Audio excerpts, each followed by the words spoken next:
Muruga is not just a mythological character, but a historical character, a prehistorical character, or ahistorical character. Our original body is the light body, but after this creation of Brahma, we gain this meat body, and the meat body is the problem. Meat body is no good. So Shiva punished him. The next person who punished Brahma was Muruga. What did he do? He put Brahma in prison. He put him in prison. Why? He asked Brahma, you are the creator God, and you call that you are the Vedas, you are the most intelligent being. Remember, it is history, it is not mythology. It is the psycho-history of the human beings. So I put you in prison. Why? We asked him, what is the meaning of Om? And Brahma could not answer. And you are stupid and you do not know what the meaning of Om. And you created this world and the human beings, and they are in trouble. So he put him in prison. And there was no creation for a certain period of time while he was in prison. And during that time, Muruga himself assumed the role of a creator and created certain beings. Those are the divine beings. Perfect, no suffering, no death, no disease, no ignorance, nothing. So what's the point in creating a human being, giving them diseases, making them to grow old, making them to suffer and die? Who would do this?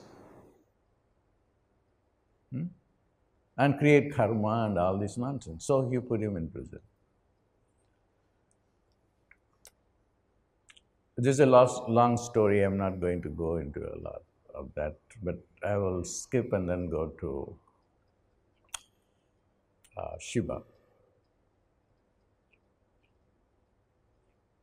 And Shiva had a if you go to the local temple, Swami Malai temple, there is a portrait of Shiva and Bhrigu. Bhrigu was a great saint, one of the great rishis. One day, Bhrigu figured out the meaning of Om and became extremely powerful. And he was going to burn down the world. Then Shiva knew that he was going to burn down the world, and then he went and touched Bhrigu's head and then said, you will forget Om. And Bhrigu cursed him back, when I forget Om, you will also forget Om.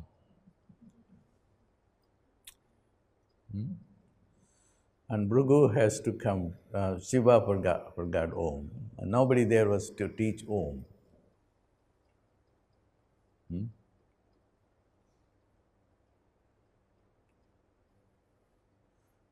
Except Muruga.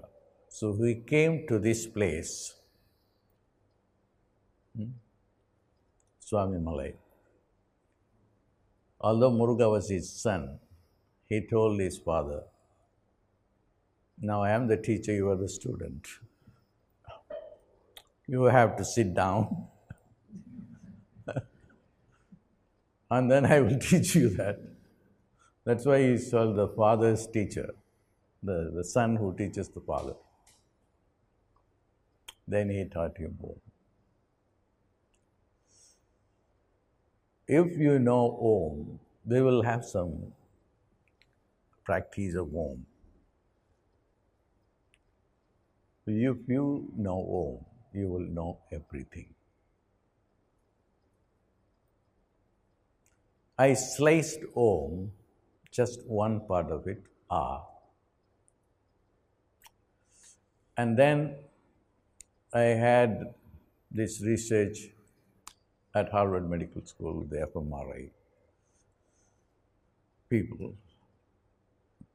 The first part of Om is Ah, the sound Ah.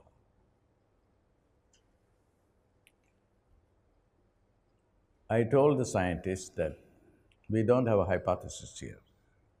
We are going to see what comes out, what parts of the brain lights when we say Ah.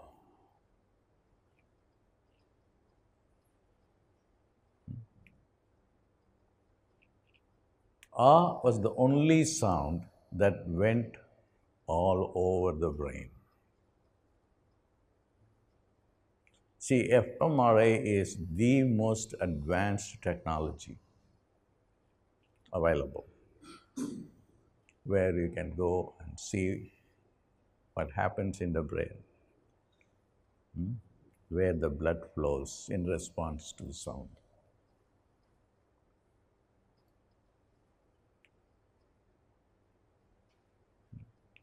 And they call this phenomenon as the global representation.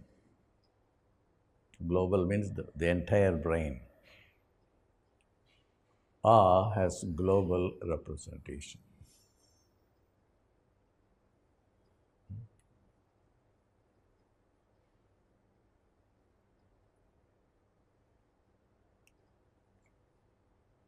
And this sound Ah is not only in the brain, but it's a galaxy by itself. The highest intelligence doesn't come through getting a PhD or AMD or nothing of that sort. The highest intelligence is timeless wisdom, not learned, not accumulated, but instantaneous, and that happens through the grace of Muruga.